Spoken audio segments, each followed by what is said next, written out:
Welcome to Kaiba Health and Life. I'm your host, Kristen Wolosinovich, here with my beautiful co-host, Lisa Metropolis. Hi, Kristen. Hi, Lisa. We wore the wrong color today. I know. I am seeing the bright green, and I really think we should have coordinated it because I think that would also look very beautiful on us. But without further ado, it's our honor and privilege to introduce from the Disability Network, Chief Amazement Officer, emphasis on amazement. That's correct. Luke Zelli. Hello, sir. Oh, Hi, Luke. Thank you for having me. So excited to have you. And actually, Lisa, thank you so much for scheduling Luke. Absolutely. Because we are very passionate about the Disability Network. Can you please give us a brief synopsis on what your organization does? Yeah, I think I'd probably start off with what the Disability Network believes is that everybody is valued in our community. It's a place where we see the talent, the potential in everyone, and a place where we think connections matter. And so for us, it's really about helping people connect to their community, to their family, to education in the workplace, connecting to what makes them their best self. Yeah. Well, one of the core values for Kaiba Health and Life is advocating for the disabled. And you have provided actually a two-sheeter on information that sums up and gives us an umbrella on what would be categorized as disabilities. Right. And it really was surprising to me. It's Yes. quite long, actually. It's quite long. Yeah. There are things on here, allergies, irritable bowel syndrome, some of these things, photosensitivity. So some of these things that people don't recognize. Migraine headaches. Correct. Right.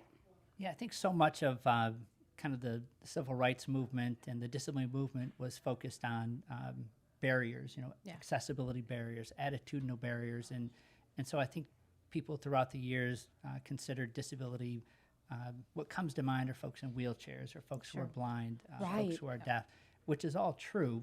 But the disability community is so broad. Right. It includes people with ADHD, learning disabilities, asthma, depression, anxiety. So it's a whole range of things. And, at the Disability Network, 90% of our board and our staff are people with disabilities. So we're run by, governed by, deliver services by people with disabilities. And they're in the trenches. Yes. Right. And they're going through some of these disorders and disabilities, and they speak the language. They can talk. They can speak to what is going on. And I know a big part of what your organization does is the advocacy and the education. It's key. Yeah, there's some things that are pretty important to us, especially in Flint. You think about the water crisis. And, when we look at the Flint community, you've got 20,000 people with disabilities who have college educations and are not working.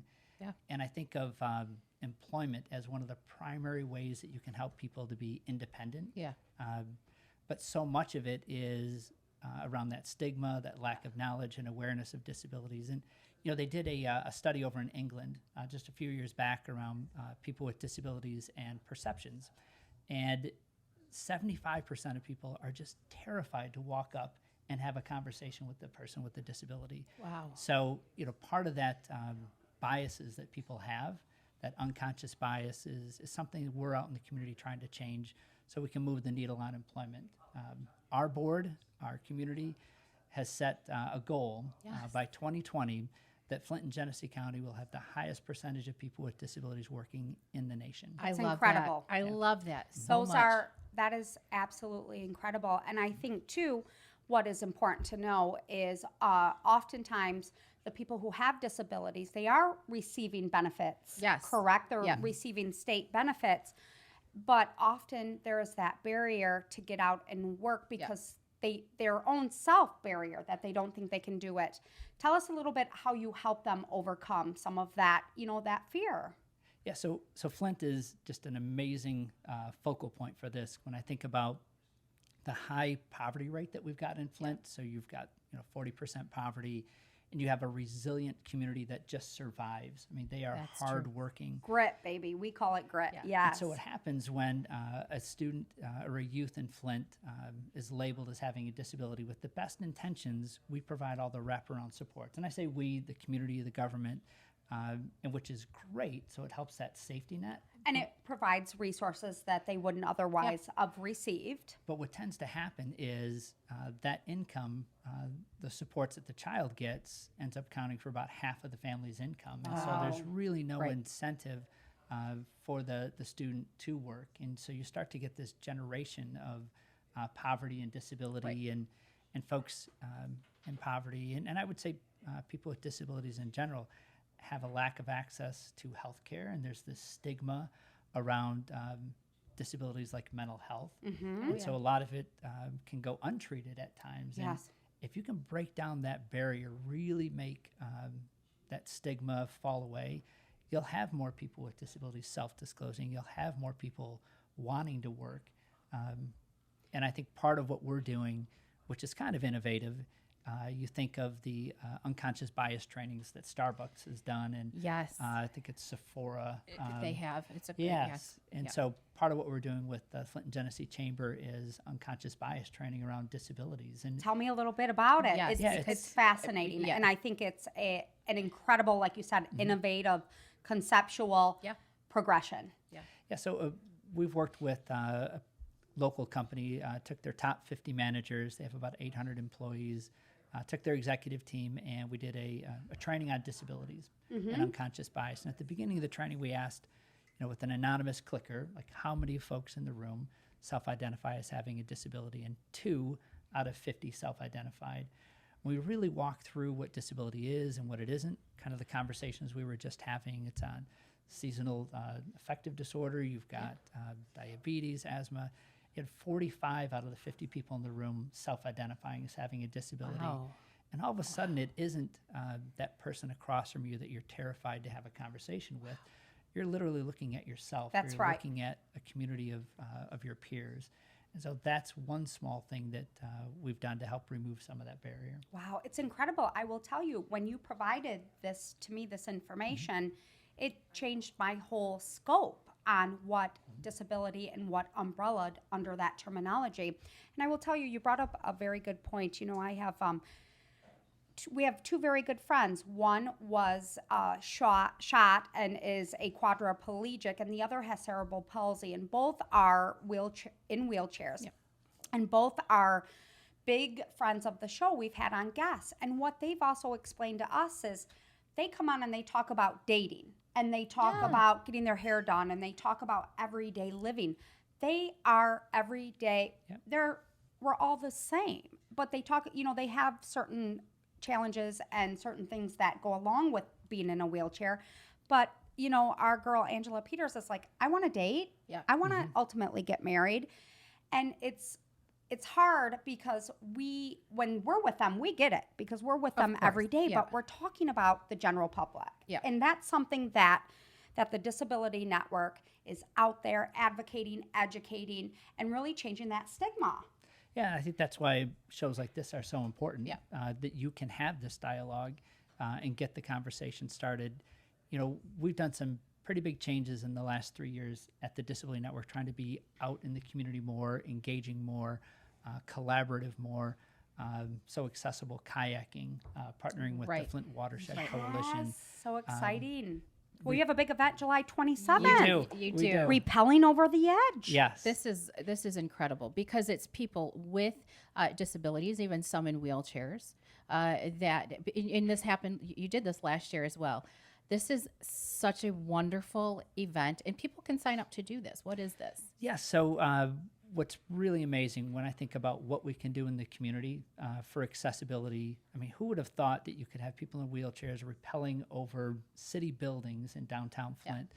So a year ago, we did an Over the Edge Flint event. Yep. We had 60 people with and without disabilities rappelling. So we had community leaders, media personalities. We had people with disabilities, people who are blind, people using wheelchairs. I nominate Lisa. Yeah. She's going to do it. You're welcome. And All right, it's, I'll do it with you. All right. I will say, your part about people with disabilities are just like everyone else.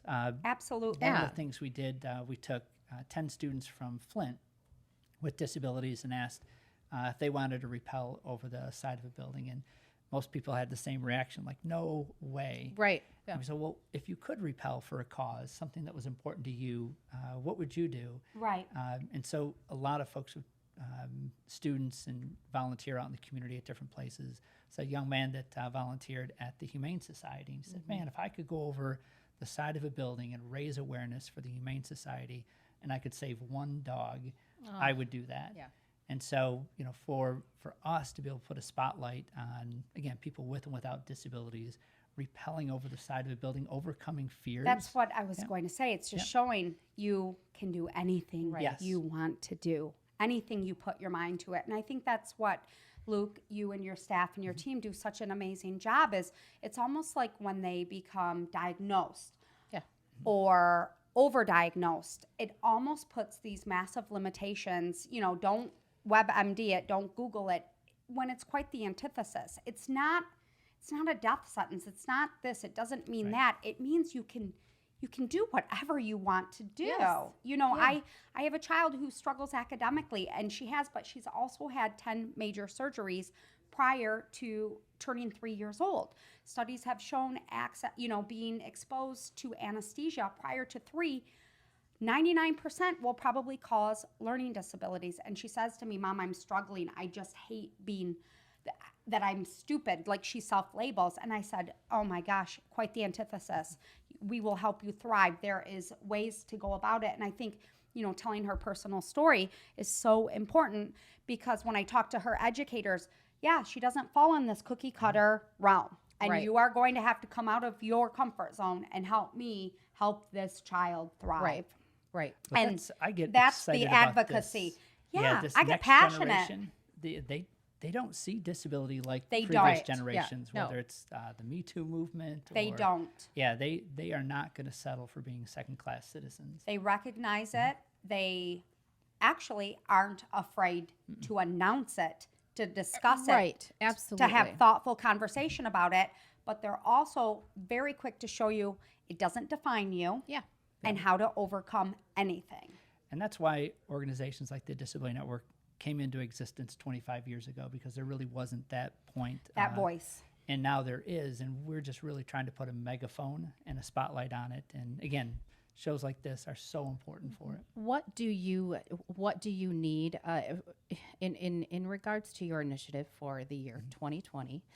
What do you continue to need from the community, from the state? What do you need from people, from individuals, in order to be able to reach that goal? Because you don't want to just be number one in the state of Michigan. We want to be the number one county in the United States. So what do we need as a community to do that? What do you need from us? Yeah, and I'd probably start with employment is just one piece of a person's life. And I know you guys have had other shows and other guests that talk about people's full lives and their personal lives and their employment life. And so it's really that full range of things. And we try and meet people out in the community where they're at with different events. But what the community could really do and step up in a big way is helping change that conversation around disability. Just the conversations today. It's not taboo to have these conversations. For employers, there's this fear around hiring people with disabilities. Right. And again, the more, just think about The more we mainstream it, the more it's in our everyday narrative. Recognize it. Imagine you're Yes. a CEO of a company and your top 50 leaders self-disclose that they're LGBTQ. Would that change the way you operate as a company? No. Now, when you've got, would you be more inclusive? Would you rethink policies? And so I think on the disability side, when we get employees with disabilities self-disclosing, having conversations out in the community, being a part of events, getting more comfortable with it, that helps set role models, mentoring, remove some of that fear from employers. It's amazing. And now, as you know, large corporations are using a lot of people with disabilities as their spokesperson, as their brand ambassadors. And that's They're exactly. hiring models. There's runway walks. which is incredible to see. It's really, you know what? It's really inspiring. It's really powerful. And I think, too, with now everything that we have access to knowledge, and knowledge is power.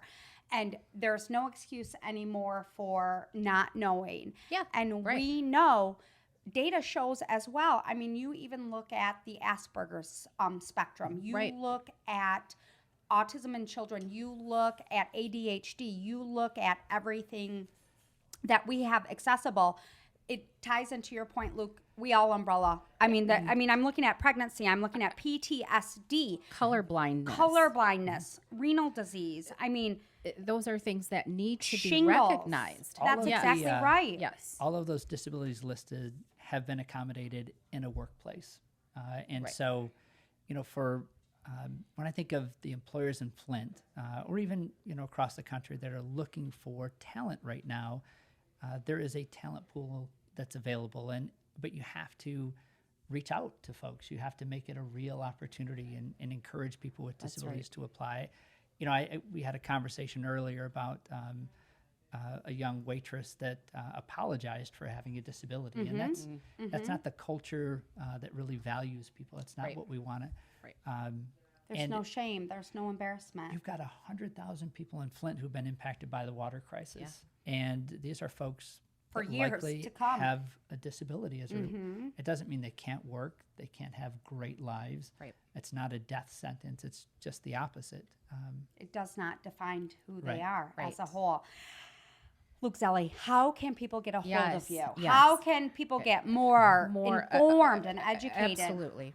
So I would encourage anybody that's interested in supporting the Over the Edge event. That's probably the easiest website Starting to point, get to. yes. Yep. Okay. So it's the acronym is OTE Flint. So OTE. Flint. Excellent. So there you can go and find out information how to support folks who are repelling people with disabilities, or if you Over want to the repel edge. yourself, yes, for We'll do a it. great cause. We are going to do it. I'm going to feel like, is there a Spider Girl? Does she exist? Spider-Man? So yeah, there are some. Last year we did have some businesses toss their boss, where they raised funds to have their Heard boss that. go over in various costumes. Okay. Which is a lot That's of fun.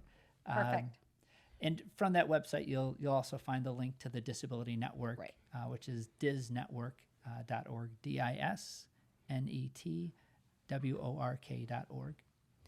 I want to say also that your social media page, the Disability Network, Flint, your social media Facebook page, always has, you have a lot of group sessions Yes. for so many different things.